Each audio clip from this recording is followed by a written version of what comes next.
Welcome to Between X and Z with Wallace and Dozer. This week we are talking traveling and shit. Traveling and shit as a millennial should. This is lucky number 7, and we'll go into it in depth, but realistically, 2017, Google, flying, it's really easy. So we'll get into it. But first, review us. Find us on social media. Twitter at follow X and Z, Facebook, Instagram, Between X and Z. You know, we are on iTunes. All you got to do, use your iTunes or your podcast app, look us up, find us, review us, tell us what you think. It's really easy. If you want to hear something new, you think we suck, you think it's funny, just review us. Let us know. Other than that, here we go.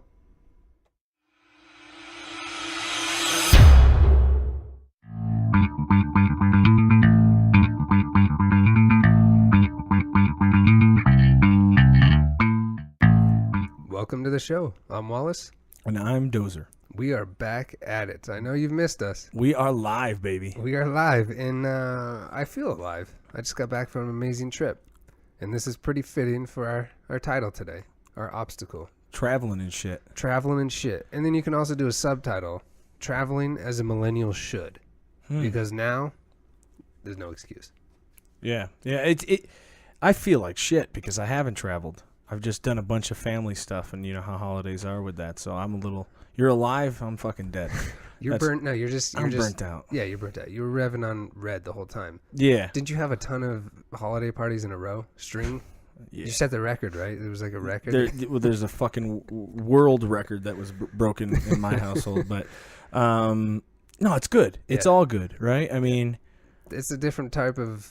You need to. What is holidays all about? The holidays are about family. Right? Oh, absolutely. And you feel like a dick. I feel like Vince Vaughn when he does Four Christmases, that movie. It's kind of funny because they always want to leave during Christmas, and then he gets stuck, and he has to go to literally 4 Christmases. Yeah. Mom, dad, her. It's a good concept, but it's one of his worst movies. Not very highly reviewed by the community, but yeah, one of his worst movies. I love Vince Vaughn. I love everything that guy does, but one of his worst. Yeah, but the concept is legit because that's how I felt with my lady and I. We left. Yeah. I didn't go home for Christmas. She didn't go home for Christmas. We had something close here. But other than that, we were gone. 16 days, Southeast Asia. 16 days, Think about that. Just picking Asia. up, leaving. And the easy part was planning. You know, this is where the title really comes into play. Where traveling like a millennial should is huge because what do you have in your hand? What's in your pocket right now? Cell phone.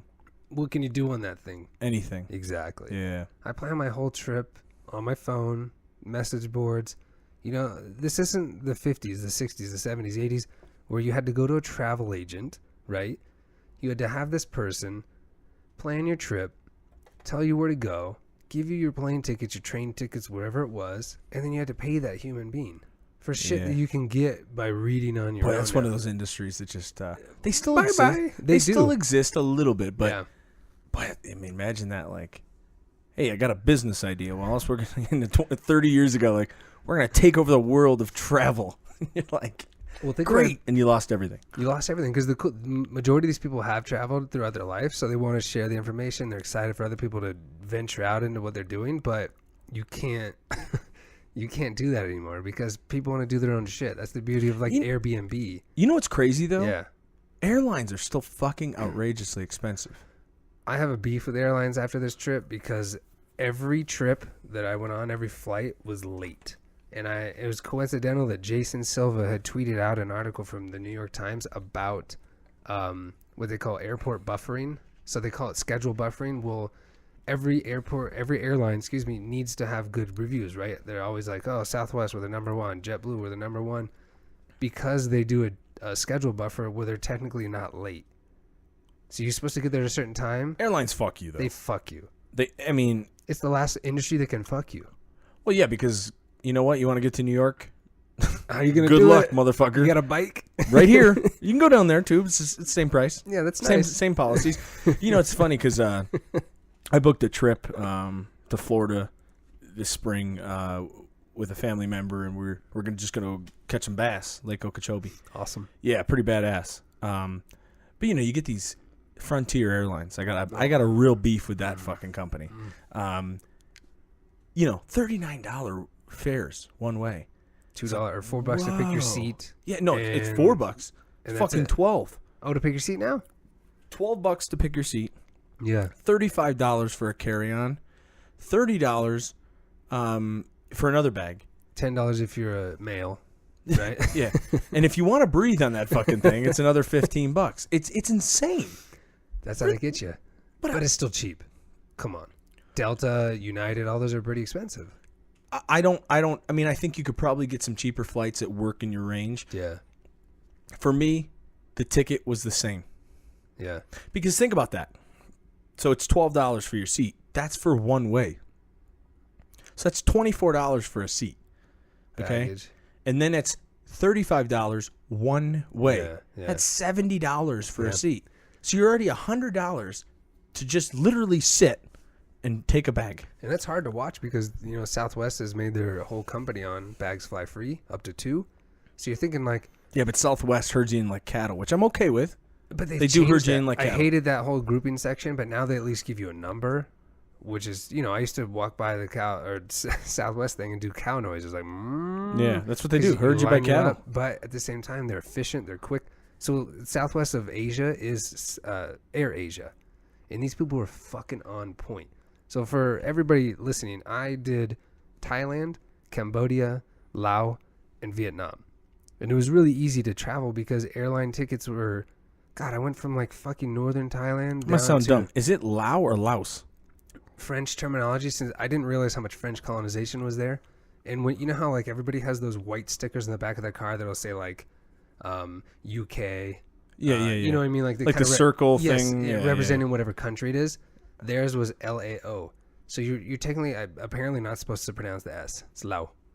So in French, they say Cambodia, and Laos. So it was $40 to fly from northern Thailand to fucking Cambodia, Siem Reap.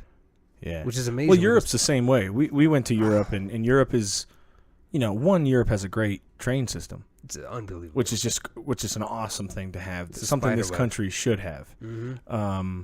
A better transportation system that's not like, dependent upon shitty highways and truck stops and stuff like that. Well, the rumor of, the conspiracy theories, I'll say, probably proven. Los Angeles has a terrible public transportation system because the auto industry started in that kind of area. And what are you and me on a highway filling up gasoline cars in traffic? What are we? What is that called? What do you mean? It's called job security for gasoline companies. And they got, apparently they got rid of it. I find that hard to believe. Well, it's probably a conspiracy theory. But like I said, I work in an industry that's really close with stuff like that. And if you know one thing about big cities, public transportation is something that's real difficult for like huge cities. Yeah. And maybe there's a conspiracy theory, but look at New York. New York thrives because of its transportation. Boston is really good too, but then you just go out west, and how many more humans are out west? But Boston has a very shitty highway system. Do they? Oh yeah, I can't think their train is the best in the country. I don't know. I've never been to Boston, but I just know that they have a bad highway system. It's called something like too many humans. Nah, it was something like H something, but it was it was a problem. And I know Chicago has a pretty good system. They have a great system, but that's you get to some places and they don't have that system. Yeah, that weird ass transportation system. But the cool thing about like when I went to Europe is they kind of have these. Those are commuter airlines. Yeah. But see, if in the United States, if we just took commuter airlines, which there are some. Technically, I think Frontier, Spirit. Yeah. Oh, Spirit is like, whew. But Spirit could just. They take your fucking spirit. They take your soul straight from your body and sell that shit on the active market. On the air, and they'll charge you for it. Oh yeah, they charged you for your soul, and then they sell that. And oh god, yeah. I'm kind of afraid to go to Spirit because I'm afraid that they're gonna crash.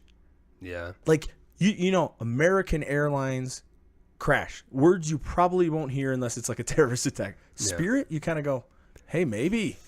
Training, money, Spirit, investments. Yeah. They if they're cutting ends on your fucking on the drink that you're buying, or if you have to pay for like your safety device, Yeah. like, Well, no, is you're there a right. chance It's that they scary. skimped on on the construction to save some dollars? When I went to India in July, I had a friend who unfortunately sent me an article just before I left saying that there were some pilots that got their license or certification maybe with 2 to 4 hours of actual in-flight training. The rest was simulation. And you see how many planes that go down in Indonesia, India, kind of the whole.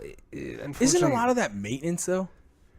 Yeah, I don't know. That's still all. No matter what, I'm still on that plane. You have a lot of pilot. It don't matter what's the fucking point because you're fucking dead. I'm going dead. You're dead, or you're as lucky as Tom Hanks in Castaway. Which, if you see that movie again, he's a lucky motherfucker. He's very lucky. Yeah, not gonna happen. I'm not gonna take my chances on being Tom Hanks. And really, I don't know if I want to sit on an island for fucking years. How many years? 5, 6? Maybe 4 or 5. Yeah, I don't remember. 4 or 5. Enough Talking to make Wilson. Enough to make Helen Hunt move on, right? Fucking Helen. I felt bad about that. Yeah. And then they give him shrimp. Yeah. You remember that? They bring him home and they give him shrimp and seafood. What was the big company? UPS? Or FedEx, I think. FedEx, yeah. It's FedEx. Yeah, he worked for FedEx. But it's a good movie. Yes, it is a good movie. But it makes you think, man. Like the one thing about this trip, which really was annoying, is how stimulated you are with your traveling. So, I took Korean Airs and we flew from Colorado to LA to Korea, South Korea, and then that to Bangkok. Mm-hmm. And, the one to South Korea was 13 hours. But the beautiful thing now about these amazing new airplanes is you have entertainment centers that are touchscreen. I watched all these new movies, anything from Suicide Squad to anything that's just released. That movie suck? No, I like that movie. You did? Oh, Yeah. I heard it sucked. People hate on that Superman, Batman one, but it's pretty deep if you look into some of the DC. I think DC has a good, how would I call it, philosophical kind of approach to comics. Yeah. Marvel has a great Deadpool, I'm Captain kind of America. sick of all these fucking No, but I'm saying they have these good comics, light comedy, laughing. There's some deep parts to it, but I was a Marvel guy growing up, though. yeah, me too. I like Spider-Man, all that shit. I mean, but, I liked Batman, but yeah, he never did it for me. Because I just always thought you could take a gun to that dude. Probably his suit or whatever. But either way, hit him in the fucking place where his mouth is open. Well, He's dead. Yeah, apparently they need to have 2 hours of a movie to film before that. It just doesn't happen. Right, I mean, it just doesn't. This Joker thinks of everything but to shoot that motherfucker in his mouth. And then people talk about or his eyeball. Yeah, right. No, but you're so stimulated in these flights. Yeah. And you could touch screen. I watched 4 movies. You could nap. They feed you well. The problem is you just get like a millennial. Like, what happens when your internet goes out? You get frustrated. This when they're going to tell you an announcement. They do in Korean first, then English. You get annoyed when it stops your technology. It's kind of funny, how I was enjoying the millennial type benefits of day-to-day life in the fucking air on a miserable 13-hour flight. Yeah. Going to this amazing country. And it's just things have changed in travel. And the whole obstacle today is we have to be taking advantage of this. I had a great conversation with a student at my university today who is really stoked about graduating soon. It's going to take 2 to 4 months to travel. That's amazing. Think about the grand scheme of life. He's not married yet. No kids if he decides to go that route. And once he lights that fucking candle, it's gone. And his I know his pops, and his pops was like, good, you should be influencing him. So I was just telling him, he wants to go to Chile. And I was like, why don't you bounce from Chile to Argentina to Uruguay to Brazil and hit the whole bottom loop? You'll see everything. You'll see totally different cultures. One trip is really easy. Yeah. And he was like, holy shit. It's like a light bulb went off in his head. I saw his eyes light up about this. And you know why? Because he can look it up. He can look at the flights, the cheapest routes, the trains, the ferries, whatever it is. He can find that now. And it's almost a disservice not to travel now. And granted, what was our first topic of our podcast? Kids. Oh, right? Yeah. What you just said, that shit comes into play. Oh, yeah. I mean, that's the hard part, right? The traveling, it's weird because traveling is it's an awesome thing. It's truly an amazing thing, but it's not afforded to everybody. Mm-hmm. It is. I mean, I get you can financially probably do it. A lot of people, but it's really hard to get out of the whisk of life, to get out of the thing of life, and then once you build that life, then it's really hard to justify time off, money, or I mean, if you're trying to save, you're trying to stick within a budget and keep some time. If you got money to spend, that's great too. But yeah, I mean, I love traveling, and I've traveled a little bit. I've traveled a lot across the country. I've been to Europe. I've been to London. With the military, you see a lot too. But yeah, different views. Let me tell you something. It wasn't exactly what the recruiter told me I would see in the military. You're gonna see the world. Saw a shithole of a country. But you still get that aspect even in shitholes. I mean, of what people are actually going. Yeah, to. in Iraq. I always tell everyone thinks you go to Iraq and they're like, "Holy shit, you're a war hero." And I was was right around the worst city and worked in the worst city, which is Fallujah on the planet. Yeah, I mean, probably in the world. I mean, it was a bad city. Yeah. Wasn't like I said, no war hero or anything. But the interesting thing was seeing the population of people. That was the coolest thing I got out of Iraq. But I mean, it's an interesting thing because you kind of go around, and when you travel, you quickly learn though it's like not about the hotel you're staying in. It's not about sometimes it is about eating, right? It's about let's go to this authentic place and get this real authentic thing. And I don't know, but it's I think more people should take time out to travel, specifically more Americans. I don't know if that's a millennial thing though, because I think millennials do travel a lot. We do. I think the American thing is huge, what you just said, because I forget the last stat, but I think I said this earlier on a podcast where you have 60-something% of America does not own a passport. And there's people that I work with that actually told me last week when I got back, they're like, I definitely need to get my passport. And I'm like, you're fucking 28 years old.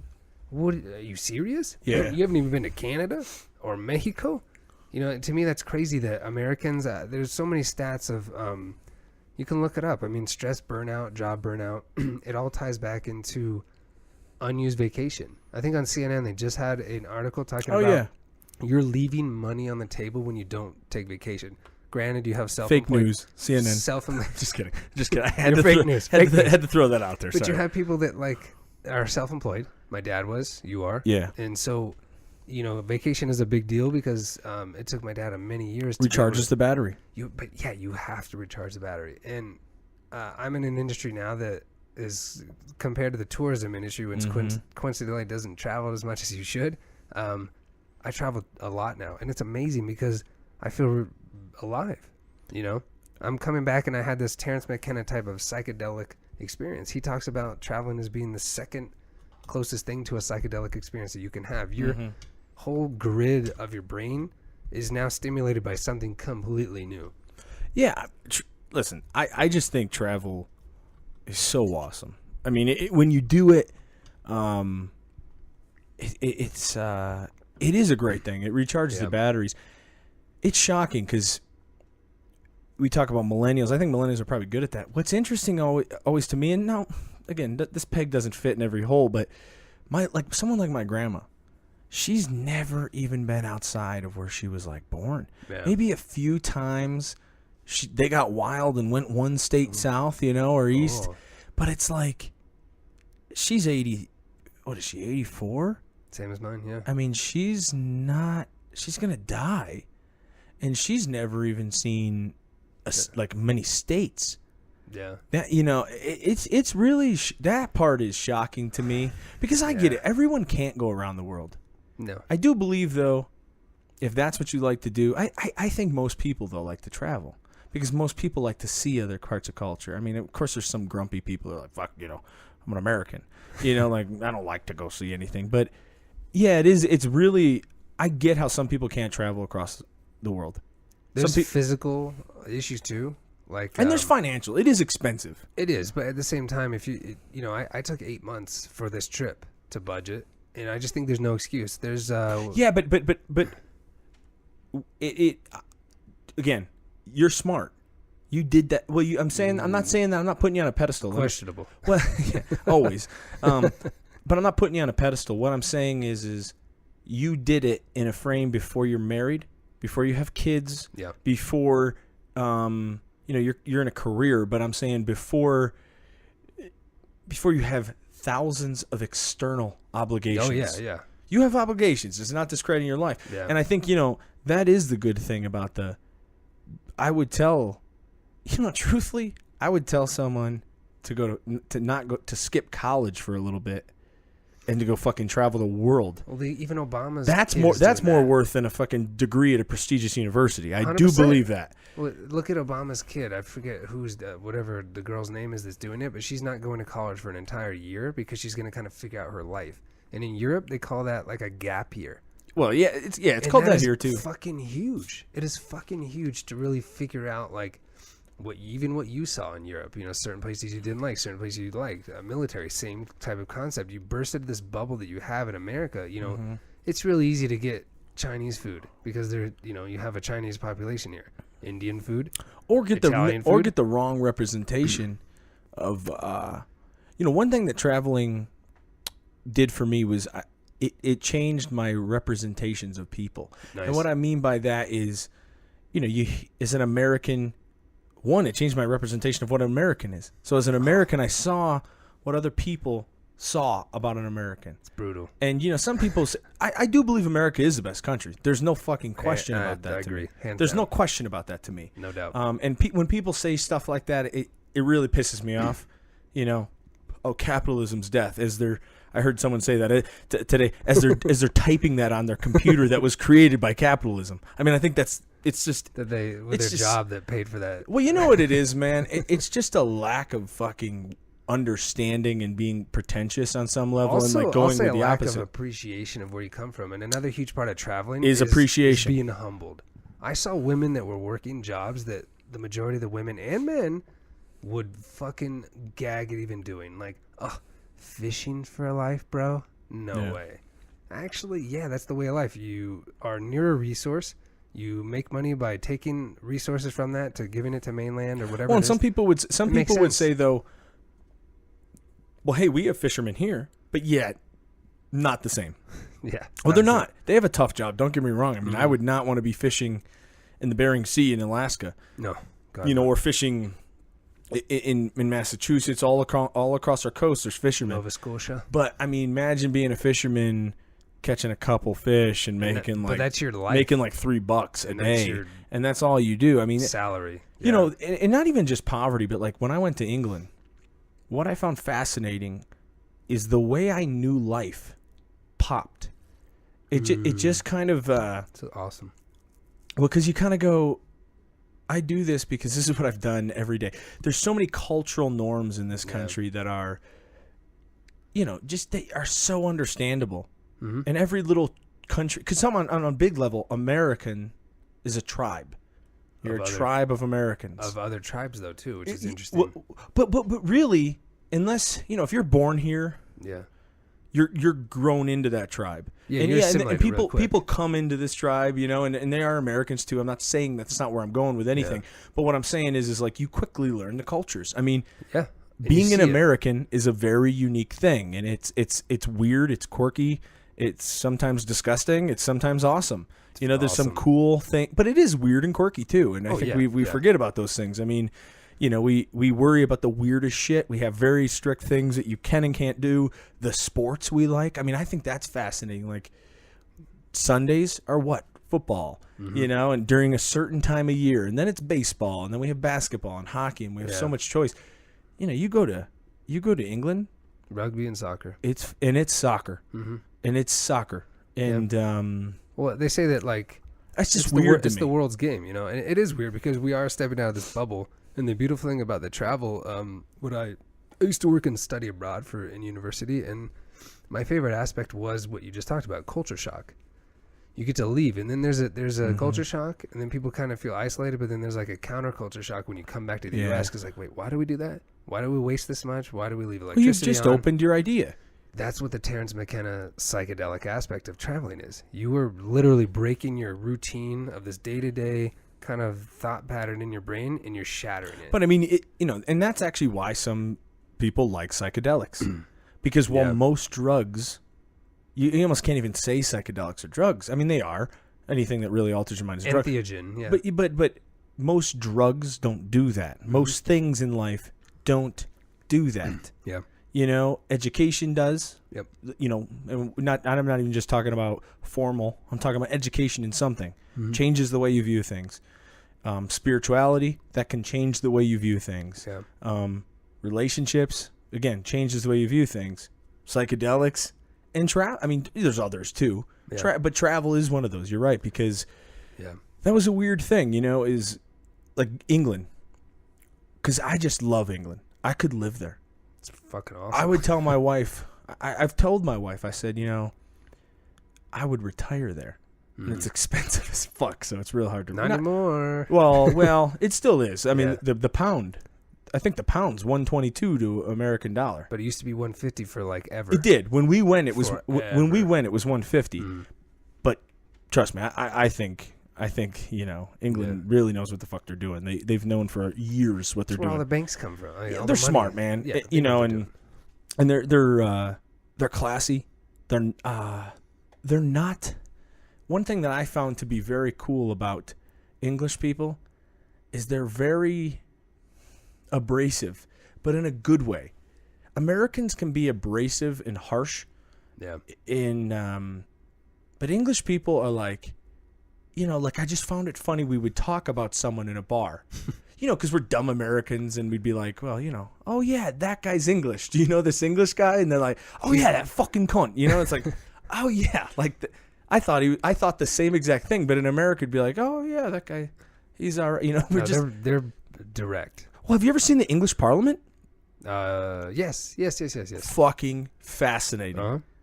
Fascinating. Minus the guy still wears a robe and a wig, the one guy. Yeah. But like the English Parliament, I mean, it's almost like a rap battle. One side gets up, and one side is, you know, the Prime Minister. And English people do not fucking... I know I'm doing a bad job of butchering this. Yeah. Well, he is a Prime Minister, of course, but I don't understand all the parties. I know there's like a Labour Party and stuff like that. But most of the videos you see are of the Prime Minister being asked like questions. Yeah. And they're formal. I mean, they're just literally like stadium seating, little center, little guy with a wig. That part's fucked up. But they're just kind of bantering. And he'll ask him a question that's like a stumping question, like how can you respond about that? You know, and then the guy, and the Prime Minister is like, it's like he's trying to be quick. He's not thinking of this bullshit calculated thing. Yeah. You know, maybe it is. I'm sure English people can find a flaw in their system. Sure. But that's just a cool part of their culture to me. And it's been around for a long time. Yeah. Obviously. Well, it's just interesting because it was, you know, we talk about Americans and we're like free and it is a great country. It's a fucking awesome country. England has a lot of weird laws too. I mean, there's a lot of negative things about England. Yeah. But it is interesting. That was the thing that I found with England that I liked is like, what a bubble that was popped, and they're so similar to us yet so different. Think about it. We speak their language. Oh yeah. We're very close tied, and going through one of the coolest things that you brought up about like bubble bursting was going to northern Vietnam. Oh yeah, imagine. Just thinking like only 60 years ago shit was going down. Not even, you know, and you're thinking that there's so many people That's alive. Sad too. It is sad because, you know, you think about going to Hawaii and you have the majority of Hawaiian tourists are Japanese. And then look what we did to the Japanese. And the same thing with Americans. Like, people would ask, like, if you're American. I said, yes. And some people would shake your hand. They were just stoked that you were visiting their country after what happened. And my bubble burst this trip because I just felt like I was replaying this. Like, I saw the aftermath of something that was only 60 years ago, you know? And that to me was fascinating. But that's also the shock of human culture, right? Because some people never see something like that. You know, that was the beautiful thing I saw. Everyone always asks about a war zone. Yeah. You know, it wasn't fun. I mean, it was fun in some levels. But more of those levels aren't what people would think for me. You know, it was kind of fun because it was like a brotherhood.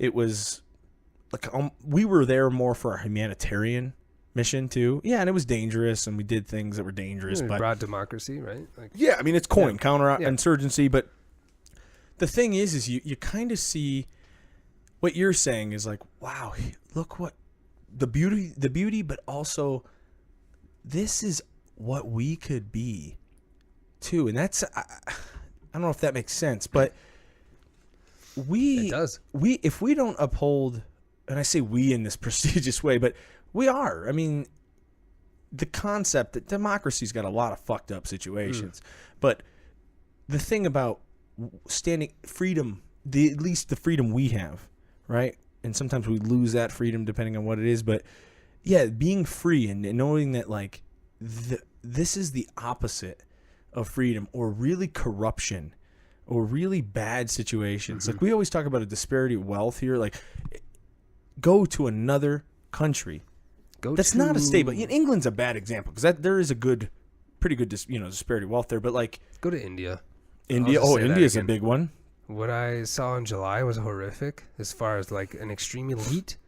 Everybody wants to think of India as Bollywood, and everybody's living this good life in the Goa coast and Mumbai and all these places. There's too many people for that to be a reality. There's 1.6 billion people. So the issue is you see these elitists, and then you see we have our poor. We have our poor receive fucking welfare. You know what they receive there? Nothing.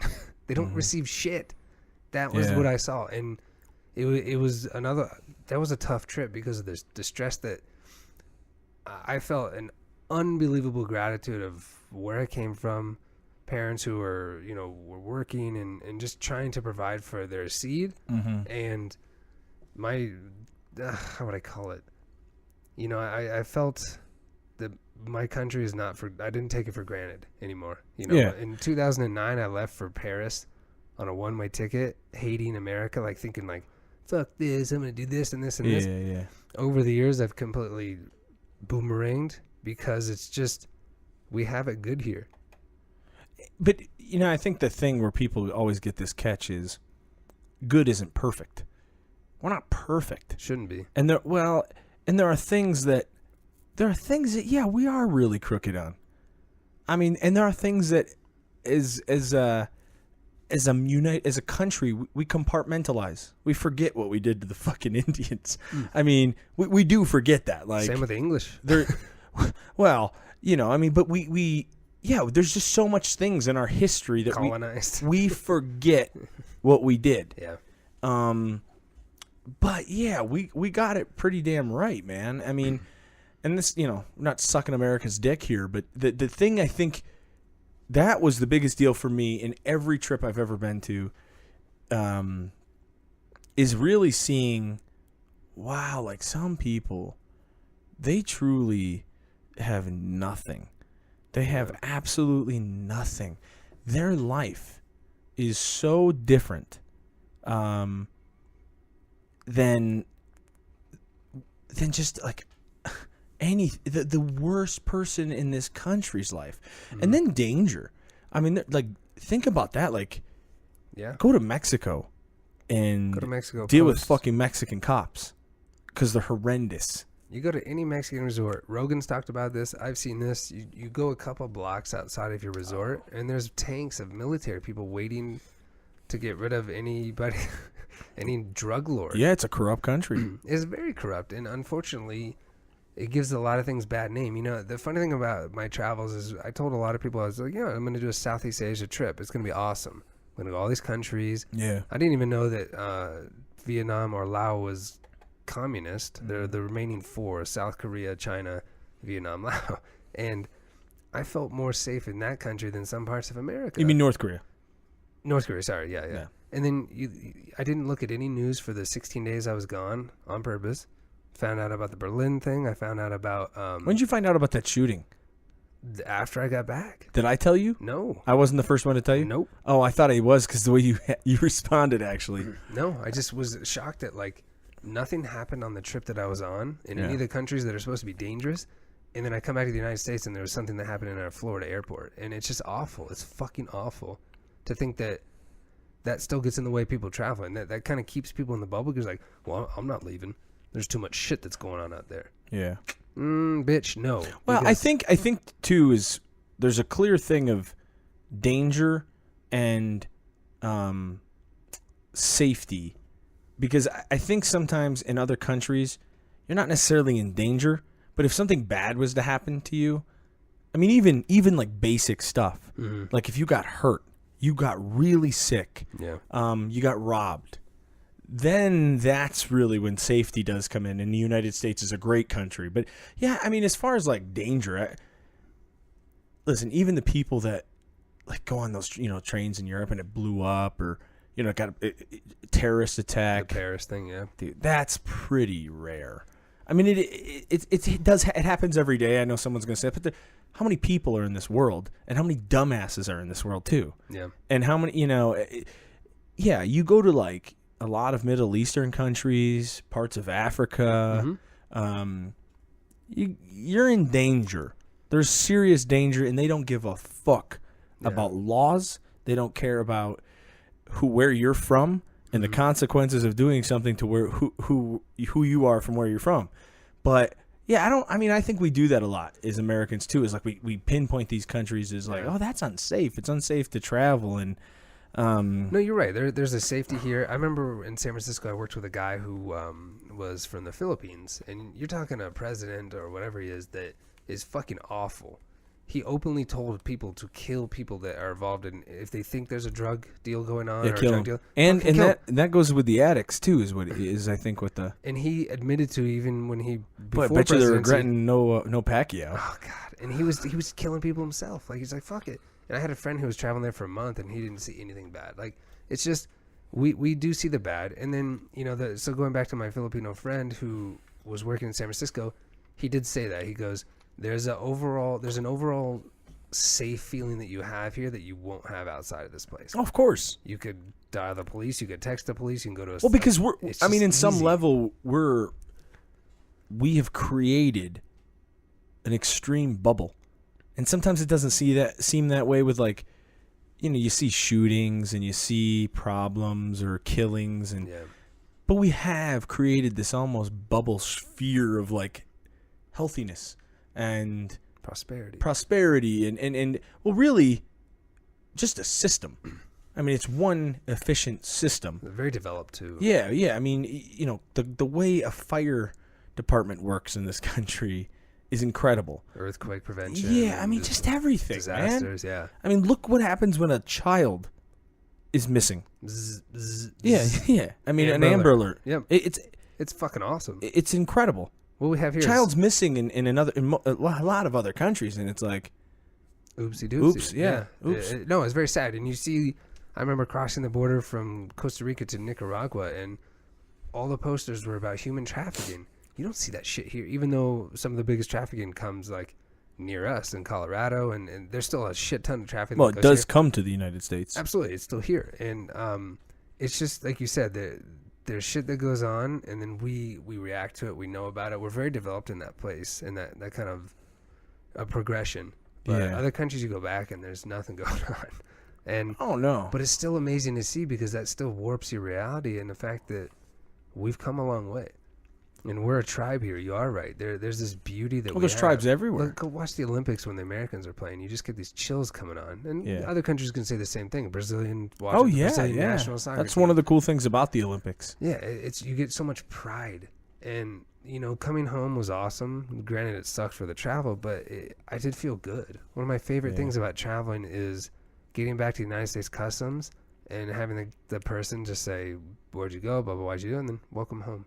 Mm-hmm. Yeah. It's such a good feeling when they say that, because you have this place that you belong, and you reappreciate after you leave. Well, too, and this is something that I think a lot of people, certainly the way I grew up is military, knowing a lot of Republican or right wingers. American life is very sometimes depressing too, which How's is that? How do I describe? I don't know. Just my opinion is. Because we're talking about real poverty and real safety concerns. Mm-hmm. Let's talk about somewhere like Italy, France. Corrupt governments. England. Yeah, I mean, there's a corrupt government here.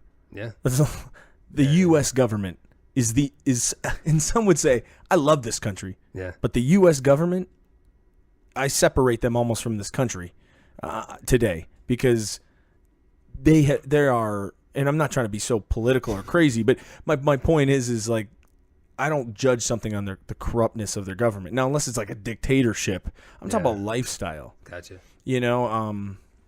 obviously something like North Korea, that's ridiculous. You have to judge them on their government, but all I'm trying to get at is we do corrupt shit too. That's not. I'm not really banging America. That's not the point I'm talking about. But like just we're so focused on. We have so much. We almost have too much opportunity. I mean, we've talked about this a lot on this podcast. Is the same thing with like cell phones. What would you do without that? What would you do without? And we have this unfortunate, weird part of life where we almost have too much opportunity. So it's what we call as the first world problems, right? Oh yeah, and I hate that term. But you know what? People tell me that all the time. I got to pay taxes. First world problem, man. But my French you. friend, you pay them. No, but yeah, right. Give me that fucking money. Yeah. No, my French friend has put it perfect. When I've said that before, like first world problems, because it's like the people that go abroad and they come back and they're wearing fucking elephant tie pants and they braided their hair and they think that they're so open now. And did you get me any of those, by the way? I asked for those elephant tie pants. I just didn't want to touch those. But my friend goes, you know what? You do have first world problems because guess what? You live in the first world. You had ancestors and people that immigrated and they came and they worked hard to get your seat here and now you're here and you know what? Prosper in this environment. But you know what? You have a third world problem or a first world. That's okay. Just deal with it. It's fine. And he really laid it out for me because I used to have that issue where I thought, oh man, people are so corrupt here. We have it so wrong. But being a millennial and traveling now, that I've really changed traveling in the last 4 years just by looking for some.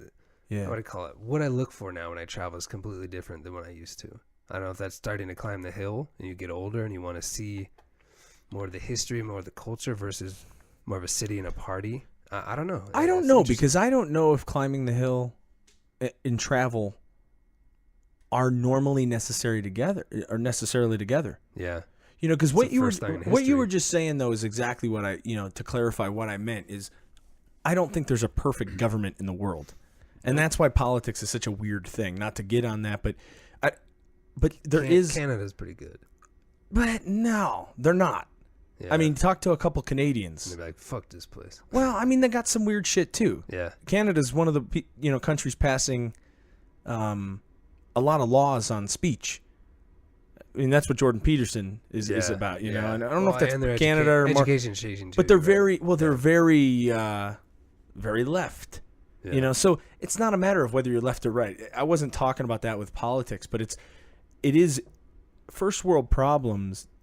Let's just take out the top. They're problems. Yeah, I mean, of course, I'd rather have the problems I have than have the problems of starving and shelter, whatever. Yeah, shelter. Don't know if I, get a disease or something like that. But it's weird because this is the philosophical question, right? We live longer. We're wealthier. Yeah. Are we happier? That's the philosophical question. And we're happier. You think so? Here, yeah, absolutely. Versus where, though? The ladies I saw farming in Vietnam, they're in this poor village where, you have all these families that have never left that village at all. The amazing thing about the Vietnamese farmers kind of ties into what you talked about with your grandma. They never leave. They're born, they die, and they actually value that life so much that they plant graves in the farm in the middle of the fucking field. So you imagine like your farm is your product. Not even that, but like it's an elevated stone casket. But like they have, imagine like a grid of your field. This is your work. This is your space is valuable, right? Because that's your product. But they take the time to put the graves, like some of the bigger ones towards, as we got more near Hanoi, which is North Vietnam, they were taking up a massive amount of the land. And, that just shows that those people, if you picked them up, dropped them off in, I don't know, let's say Southern California, somewhere nice, here's 10 grand. I just feel like some of the lives that I saw. They'll buy you a few cheeseburgers for the next couple of days in Southern California. Yeah, no, but they just were, I'm not saying they were miserable, but they were just doing what they had to do. And I think if you elevated their life in any certain form, if you just dropped them off in America, look how many people try to come to America just cause. You know what, though? I don't know if I'm going to challenge you on it because I don't know. Yeah. But I think that's somewhat where Americans get in trouble. With what? we always think that if we impose our things, and if you only had what I had, or what I have, or what I value, your life will be better. And sounds like religion. Well, you're exactly right. Yeah. I mean, it sounds almost like anything, right? Like, here's the path, just like what we've talked about with like marketing, or here's the path to be a millionaire. Like, do you think the guys that are millionaires, when they got that pen, they go, okay, what are the top 5 things millionaires do every day? That's something I see on my feed, or well, they read books and they get Ferraris. But my question is, do you think that they studied that? No, that's the mass telling the bottom like what you should do in order to conform with this system if you want to meet your goal. It's very patronizing. Yeah. And which is, I think, where we get, as Americans, get in trouble. You know, like, we want to make places better, but, you know, democracy, it works. Yeah. But we're missing a huge part of culture. And that's where I don't know that question. If someone is someone happier? Now, of course, we're talking, just get out all the extreme countries. But take a country that is technically, say Germany. Germany, present day Germany. They're prospering. They're socialist, though. Yeah, but they're doing well. Their agriculture, their science, yeah, but they innovation. I don't know. I have a thing against. I'm German. I have a thing against Germany. They're doing good. But they're socialists. I was just there this summer, and walking around. What the hell was I? Dusseldorf. Walking around Dusseldorf and seeing people from Mauritius, Saudi Arabia. You saw so many people. In my mind, I saw that as like a new America, where they took in the most of the Syrian refugees, right? Yeah, but that was a bad idea. Was it? Oh, absolutely. What happened? A lot of shit. I don't know. I mean, but I know their president, what's her name? Merkel? The woman, she took a lot of heat for that. She's the one that told the people, hey, we have people in here, you should dress better if you don't want to be raped. Do you not remember that? No, I don't remember her quote. I'm sure how I just said it isn't exactly the right quote, but she said something. I mean, it was something like that. So was she almost doing the American thing where they were like, she was? Well, no, they're doing that like socialist kind of weird shit. Yeah. I have a thing with them because they're socialist. I mean, I like Germany. I think it's a great country. Yeah. I'd love to go visit it. It's nice. But they're a unique. Let's just put it that way. They are a unique culture. But look at those people. Granted, they have to dress different so they don't get raped or whatever, but they're still going somewhere and making 20 times what they made at home. Look at the Hispanic population in Southern California or any part of California that come. They live in homes. I worked with so many of these people that in a hotel industry where they would come with 6 or 7 people, live in one small house, one bedroom. Mm-hmm. But you know what they did with their money? They sent it home. Yeah. Because they made so much money bussing tables, washing dishes. They would send that home because, granted, that's not an awesome place. People are looking down on them. Probably a lot of discrimination. Not probably, but they're still doing what they have to do and living a good life. I think this is the and shit of our topic. That because is the and shit. Because this observations. But it is still interesting because I don't know how I feel about it. I do know how I feel about it. I don't know an answer. About the American attitude? Or no, kind of, because what you're talking about is immigration. Well, I mean, on some level, right? I mean, but it is a little bit of that American attitude. Well, right? I'm basing that off of like people coming here and getting a glimpse of, are we happier? Our kind of lifestyle. But see, that's an interesting thing because we promote that. Like we promote our lifestyle. The American dream. And then when people come illegally, we have a problem with, which truthfully, I understand how we have a problem with it. It is the key word in illegal immigrant is illegal. Yeah. Well, it's not even that. It's just I always looked at this as, you only have so many resources, right? Like all these places. That's exactly right. Germany, we're going to take in 1,000 or 10,000. Sweden, we're going to take in so much. Well, that really backfired on them. I don't know all this. Hard. I'm sure some of the guys could show us, but I know it backfired on them. And it's hard because look at the Italian coast who sees these rafts, like CNN and all these places followed all these boats that were watching tens of thousands of people try to just take a small river raft that would like kill 70 to 80% of the people on board just to get to a better place that's not war stricken. And that's the hardest part of immigration, is working in tourism, working in hospitality, seeing people that have come to just like, listen, I'm poor at home. We have no food, no water. I have to send back money. And it's like, but what do you do? Like, you can't let in everybody. Well, see, and I've heard Joe say this before, and it's a part I kind of completely disagree with him on. He's like, these imaginary borders. A world citizen thing?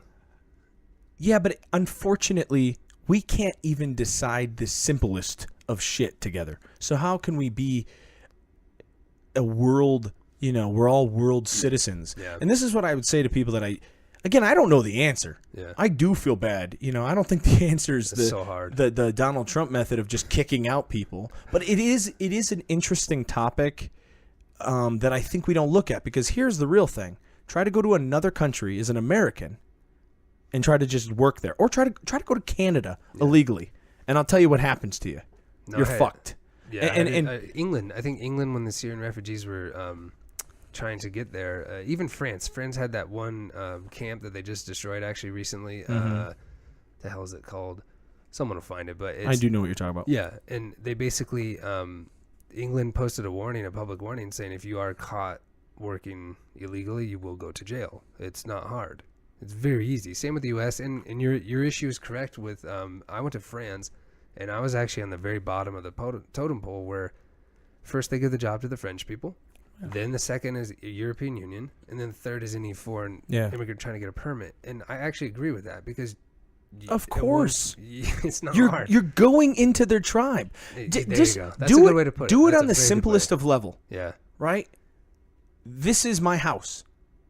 I'm going to come into your house. I'm going to just sneak in your back door, and I'm going to start eating your food. Are you pissed?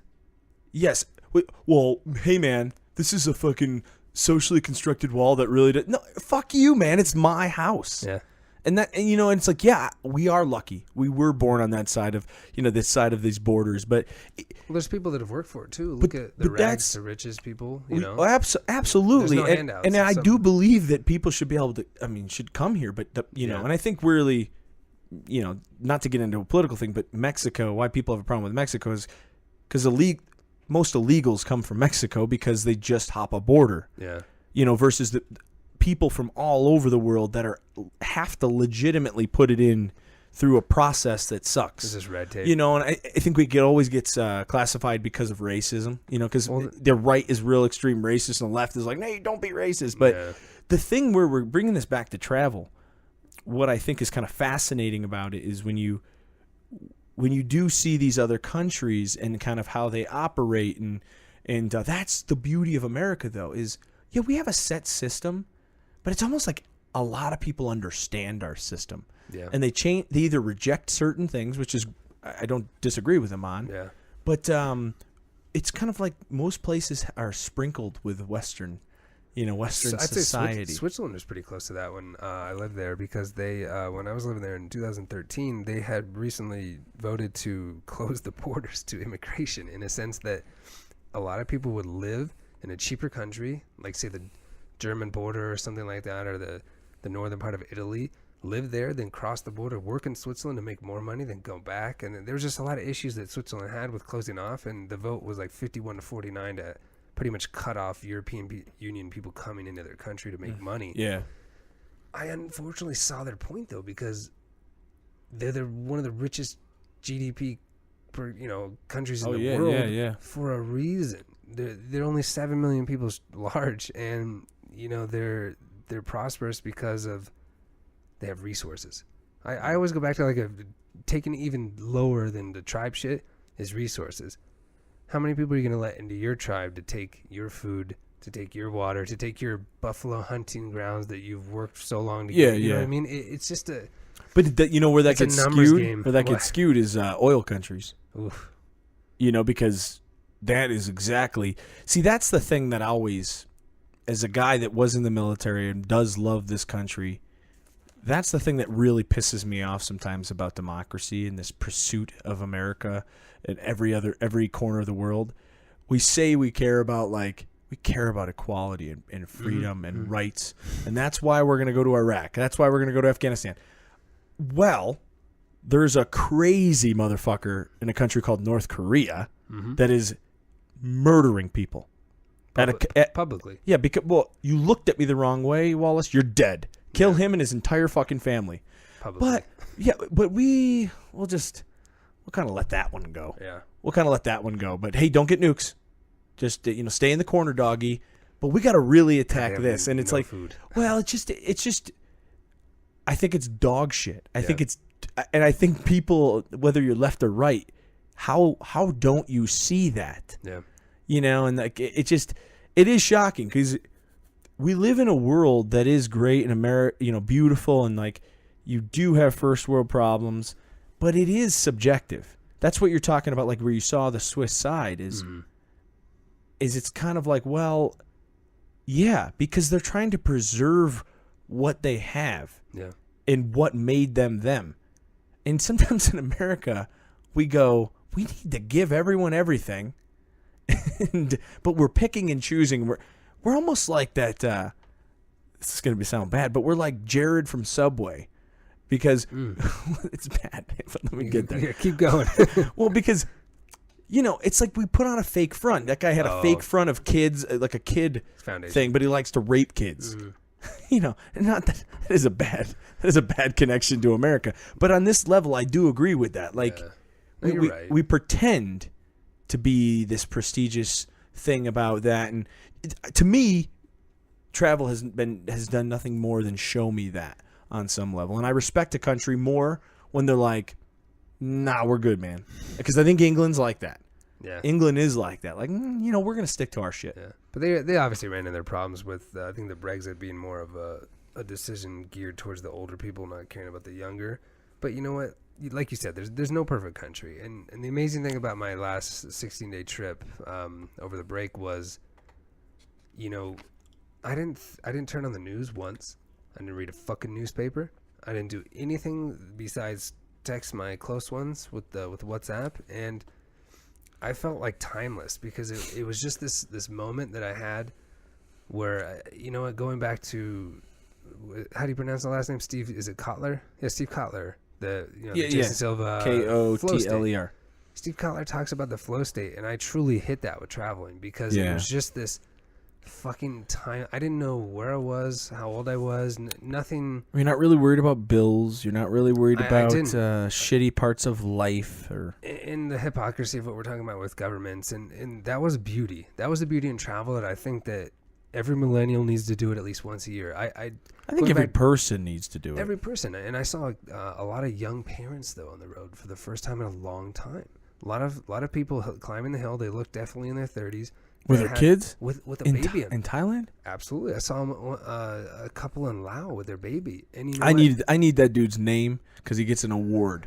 No fucking way would I do that. It's just, but I mean, there comes a time. I love kids, but they make things miserable. Oh, I bet that's hard. That's an expensive place to make things his baby miserable. probably wasn't even speaking yet. Oh, so it's easier. Yeah, that is easier. But I did see a woman that was actually she was from San Diego, and she was visiting family in Cambodia. Mm-hmm. And she had a little screaming kid they'd been in the airport for a long time as a layover. But you know what? Hey, hats off to her because she was still traveling, showing her kids. But she is going to. It sounds like she had family there. She did, but I'm just saying she's still showing that younger generation what the fucking world is. That kid could never leave the United States, live there, stay there, do everything great. But no, she's choosing to break that barrier. No, agreed. Early, and I think that's awesome to see. Of course, we said that before. That's the and shit of our. But this is kind of the cool part of travel because, it is one of those things that it gets you excited. It's the human. Yeah. It's the human. It's that human instinct. It's like, I want to try something new. I'm gonna be somewhere different. I'm gonna not every day is the same. And again, you don't have to spend a tremendous amount of money. Dude, I spent nothing on my trip. But the hard part is, the real hard part is finding the time and then really committing to that. And that's the issue, man. Like, look at I think we're the only country that, you go into Europe, they have 5 weeks vacation, France, 6 weeks. We can make those commercials that, make fun of them, like, oh, we're Americans, we work hard, like that Chevy commercial people shit on. The guy's like, isn't that right? N'est-ce pas? They made fun of French, basically, of going to a cafe instead of working hard and getting your new car. But in reality, man, going back to what I was talking about with the burnout that happens, you go back and think about why Americans aren't happy. I'm going to tell you it's because we work too fucking much. I think we worked ourselves. But that's where I was asking, and that got us into fucking shit. Yeah, and shit. But that's what I was asking before is, that kind of goes back to Tim Ferriss' 4-Hour Work Week. Yeah. That's pretty brilliant. If you're making more money and you're killing yourself working, are you living a better life? Not at all. Versus the guy that makes a quarter or half of what you make. And but it's a weird thing because as an American, it is expensive to travel. Absolutely. I mean, it is expensive. It's an investment for sure. I love that word. I love that word because I don't think people look at travel as that. Well, and I do, and I know you do, and that it is an investment. Well, because then you think about the American materialistic world that we have, because it's a first world problem. What fucking iPhone am I going to buy today? I just don't know. You look at travel, and I look at experience. I've always looked at things where I couldn't agree more. One, I didn't have money. I was living abroad. I sold my shit for money to live abroad, and I was very minimalistic because I had to. But the cool thing about coming back from that kind of lifestyle was I came back and I looked at shit, and I was like, I don't need that. I don't need that. I don't need that. So my investments after that were traveling. So I've been to now like 42 countries. And to me, that's fucking awesome because when I'm 50, 60, 70, the only thing you technically have, shit will pass with time. Shit's going to dissolve. You pay for experiences. It's experience. It's an investment in your experience. I do agree with that. I'm, we're working on our family budget for just kind of the future. Which I don't have yet. So that's huge, obviously. Well, yeah. And that is a scary thing. It's a real thing. Well, because, it's like, do I really need to spend the $5 a day on this, or do I want to retire at an early age, Yeah. That's weird. Isn't that weird? But what do you do what do people do when they retire? I'll tell you what I'm going to do when I retire. Travel. 100. No question about it. Because that's what people do, because you want to see something before you die. But the question for me, yeah, this is the thing that really, I guess, scares me. It was a shitty laugh I just did there, by the way. Well, the thing that scares me is this. Am I going to work too hard, save too little, and then I get cancer at the age of 45 and die, and I did it all for nothing? And that is really, to me, the millennial problem. Because I think that's what... But I say millennial, I think it's everyone's problem. I just think we're this kind of... We have had warning signs of like, man, do we really want to end up there? But for me, I want to retire earlier than normal. I'm talking 50, 45, 50. I mean, 45 would be great. My grandpa did it 50. Yeah, I mean it's definitely attainable. You don't have to make millions of dollars for that to be obtainable. You just have to be smart. You don't have to have a sports car and do stupid shit. And you can still travel during that time and still do that. Uh-huh. And you got to be a little lucky, too. You got to make smart decisions. But, I want to do that so bad because Travel? Just travel. But I'm not even talking about all over the world. Yeah, definitely that, too. Yeah. But traveling this country is amazing. That's what doing I a road trip is amazing. Yeah, because it's funny. You've traveled to way more countries than I have. I don't know if I've been to more states, but I've been to a lot of states. Mm-hmm. I used to go a lot with hockey, so I travel. Okay. Fly to a different coast. Yeah, and there's a lot of places I haven't been, but it's not seeing like the national parks. I have a colleague who has I haven't done that either. Has a beautiful. It's called the National Park Passport, and it's fucking awesome. I didn't know that. Like, say you go to the Great Sand Dunes of Colorado. Yeah, they'll stamp it. They'll stamp it. Yeah, I knew that. That's cool. It is cool. It is cool. I mean, you want to talk about American? That's one of the greatest things that this country ever what's did. Beautiful about that? You go to, like, say, the Grand Canyon. You're not going to see many Americans. You're going to see tourists from other countries because we have a brilliant country. We have a lot to see. We have a pretty cool heritage as far as like... And it's relatively cheap. It's very cheap. I mean, comparison to what... Unless you go on the Indian side of the Grand Canyon where they charge you to go on the glass. Yeah. It's like fuck that. Fucking love the Why do I want to go on a glass and... Yeah. Gambling and fucking tourism. You know what that is? That's just... Genius. That's white man karma. They're getting all their money back through casinos, right? The Native Americans are smart. Well, let's not even get in that wormhole. But you know what, though? Well, we fucked them. We said, here's this thing that's gambling, and we'll do that because we're gonna make it illegal throughout the rest of the country. But we're not gonna give you any support, and you're gonna be mainly alcoholics because that is what they have underprivileged, and they're Native Americans. Alcoholics, yeah. They have a huge alcohol problem. And I think who do you think gave it to them? Us. Yeah, listen to Daniele Bolelli's History on Fire of the Crazy Horse, and he talks about the Lakota tribes and the conflicts they had with the U.S. government back in the day, and it's fucking terrifying because, like, my Vietnam shock that I saw with all these areas of the war, whether it was a World War II presence of the French or obviously the 60s of the U.S., What is that called? Isn't that called, like, what we did to them is, there's a lot of names, but there's a word I'm looking for. American extensionalism. It wasn't extensionalism? Yeah. But that's how silly we are as people. Right? Like, I just saw they just changed. You know how, like, listening to Dan Carlin about how he talks about Columbus, I think, in the Hardcore History. Mm-hmm. Rogan was what a great podcast, by the way. Awesome. If you've never listened to Dan Carlin's Hardcore History. He's so sick. First of all, that dude's voice. He's a lecturer. It's soothing. I mean, lecturer. He could be talking about, like, and the fluffy dog shit. You know, you'd be like, wow. Dude, I learned about dog shit today. Yeah, fluffy dog shit. No, but they just got rid of, at my university, you know what Columbus Day is called now? Fall holiday. They got rid of Columbus Day. They're not calling it anymore. Really? It's PC now. Fucking colleges. Isn't that funny? Oh, that's so funny. Colleges. I just think that... Which, of anything, though, I somewhat agree with that. I do, too, because the guy sucks. I mean, I do somewhat agree with that. Like, and some people are like, well, Jesus Christ and Christmas. But, dude, listen, you might not believe in Jesus Christ, but he's not Christopher Columbus, the mass slaughterer, and the people that follow Christ.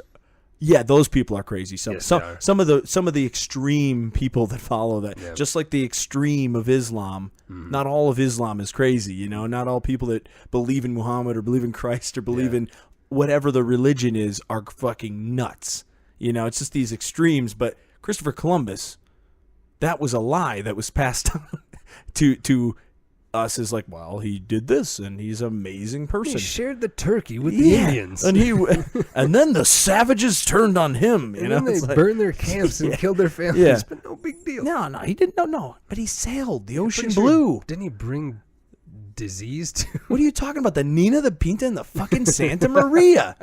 You do not slander that dude's name. He is a savior. That is brilliant. But that's the funny part of, like, I feel like that's the and that shit. is something you change. Yeah, that's more and shit for you. But that is something you got to change. Like, I don't think that's real PC. It is fucking retarded. Well, it's the dumbest holiday you could possibly have. And look at sports. The Redskins lost their copyright as the University of North Dakota. They can't call themselves the Fighting Sioux anymore. They have to call themselves the University of North Dakota, and their hockey team, they can't have the Indian on there. Let me ask you a question. Do you think Indians actually have a real problem? I don't know that. Do you think they have a real problem with it, or do you think it's like white people that have a problem with India? Like, hey, probably white man guilt again. But there's also like an Indian that protests the Cleveland Indians baseball season opener. Every year he stands out there, and there's a cool article on MLB about him, and people like take pictures with him, and they're pretty respectful. But his message is clear, like, look at the Atlanta Braves when they do the hawk toss, and you got hockey teams like the Blackhawks that I know that, fuck you Blackhawks guys. Sorry, your team sucked before 2010. You guys were a shitty audience before 2010, but you guys claim that it was the helicopters of the military, the Blackhawks, that was where the name comes from. And why is your hockey jersey have a big Indian on it with feathers? You know what I mean? I don't know how I feel about that, though. The Indian with it? I don't know if it's racist. Well, what's a redskin? It's an Indian. I mean, that's what they're calling it, but it's a Native American. Isn't that a slur? I don't know. I'm not a Native. I'm not saying that I'm. No, but read like a Tom Sawyer book. I guess what I don't know is. Sorry, go ahead. Finish your thought. No, just anybody that was an adventurist or a wilderness explorer in the 1800s or 1900s. A redskin was like calling someone a quote unquote wetback. It's a slur. It's a slander. And to have that posted as your football team is just kind of crazy. And that's why in the university, of course, these universities. But what color is their skin? I don't know. You know what I'm saying? Like they're more brown. They look brown. Yeah, I guess they do. You see them kind of. I drove through. But brown is black people. I mean, that's an African. but then that's a Mexican. See, again, I don't know how. Yeah. Truthfully, I don't care about it at all. Like, I don't either. It's like it doesn't keep me up at night. Like, oh, those poor Native Americans. And I mean, look, what we did to them is horrendous. Yeah. But are we real? Is the name the worst thing that we've done to them? Not at all. We should be working on getting them off alcohol, getting their education going. You know, and like Blackhawks, is that a bad name?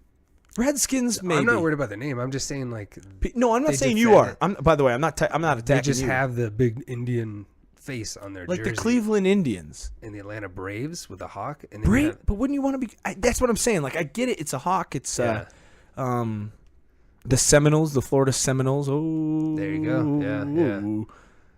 But yeah. I mean, it's kind of like otherwise than that, where would you hear about an Indian? Yeah. Well, I don't know. You don't. It's just a weird. Anyway, that's a way off. That is deep in shit. Well, because I don't. Well, no, it goes back into culture, what you see. If somebody came here and they looked around in the history that we had, they would see the Indian history, and then maybe that is paying homage to what we went through and what we call them first generations. That was literally the first generation, right? The Native Americans. Yeah. They're a native person. But, tying this into traveling, I mean, it's just... people have to open up their fucking eyes to things, Yeah. I'm not saying to you have to go back in history and change every name possible because it was a bad thing, Oh yeah. No, sorry. You should keep that history in there. I'm not saying keep the Confederate I feel like flag. I think Columbus though. Change the difference that name. the difference is you're promoting the wrong story. Absolutely. And like I said, some people could say that about religion, but don't compare. I don't care what your religion. Don't compare Christopher Columbus to a deity. I mean, it's just absolutely ludicrous. Yeah. I mean, some things I get it. Religion can be very crazy, but that's not what we're talking about. You're promoting a straight up lie. Like, you're just promoting something that's crazy. And you're celebrating it. Well, yeah. I mean, it's like a day off. It's just like a fucked up thing. I mean, that's something that's crazy to me. Because Christmas. One, there's a lot of thing whether Jesus was even born on December 25th. Like, I know that, yeah. I've been here. Have you heard that? No, I haven't. Maybe I'm wrong. I thought so though. I thought it was actually sometime in June. Oh, that's nice. Well, I don't really. Maybe I'm misspeaking. But the point of the story was, this goes back to travel. Is I was looking up during Christmas, just because Wikipedia is my friend sometimes. It's good shit. I was looking up how many countries don't celebrate Christmas.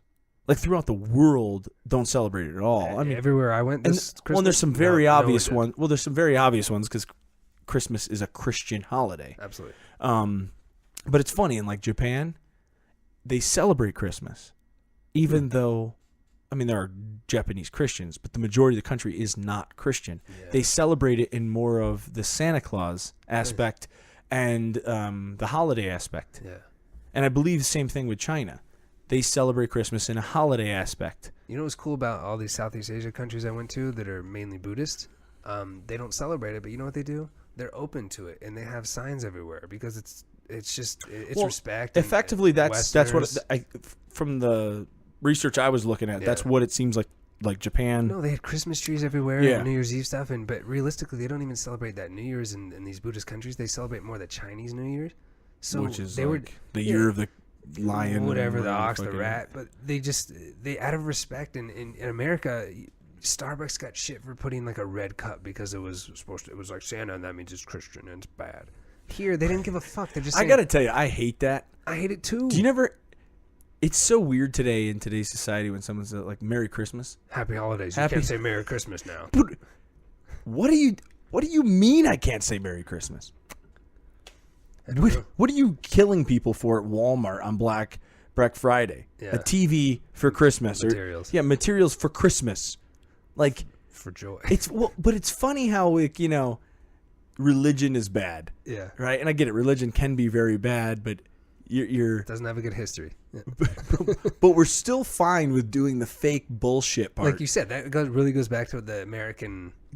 That's attitude. who we are. 100%. I agree there. Yeah. We are a trauma child that fucking compartmentalizes a lot of things. The thing about traveling and going into this Steve Kotler flow state type of mentality is, when I came back, I was laughing at the news. I was laughing at the way Trump had his news report thing. Yeah. I was laughing at what we thought about fake news.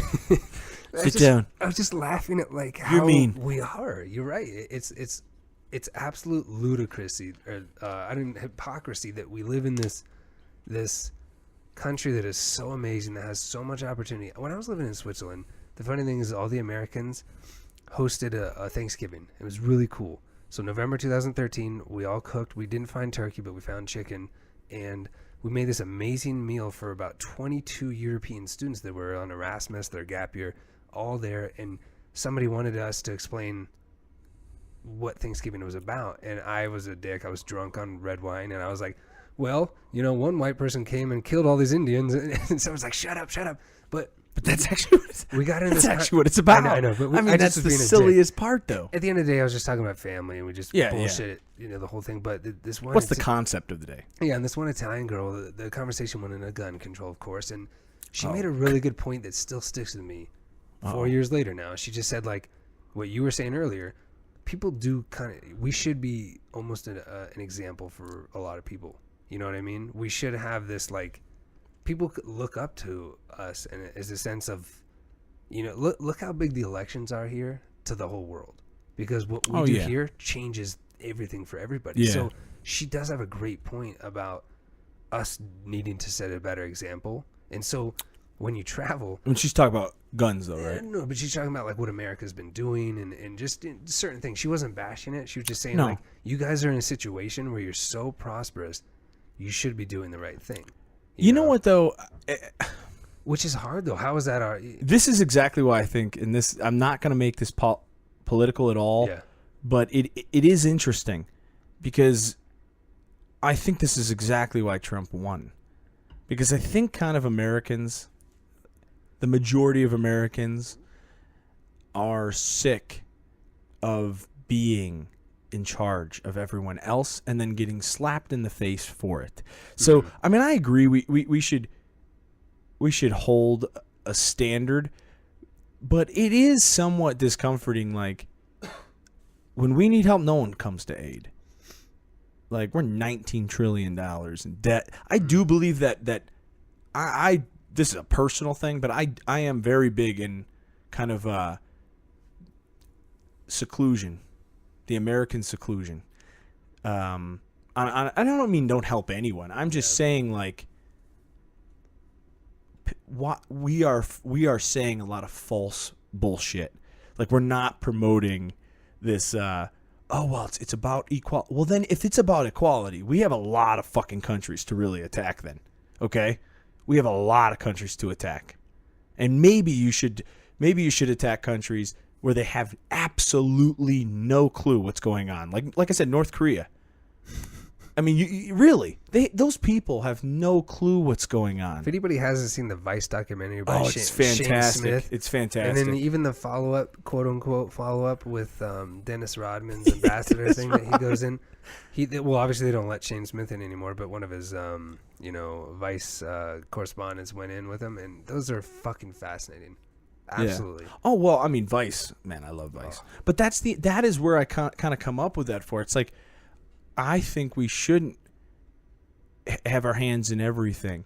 And I think that's exactly why this big buffoon kind of done. I mean, he is, man. I mean, I don't I hope he lowers taxes, but he's a fucking idiot. I mean, he's not an idiot. I mean, the guy's a billionaire for some reason, but he is not like an American. And this isn't political, because the other person was certainly not any better.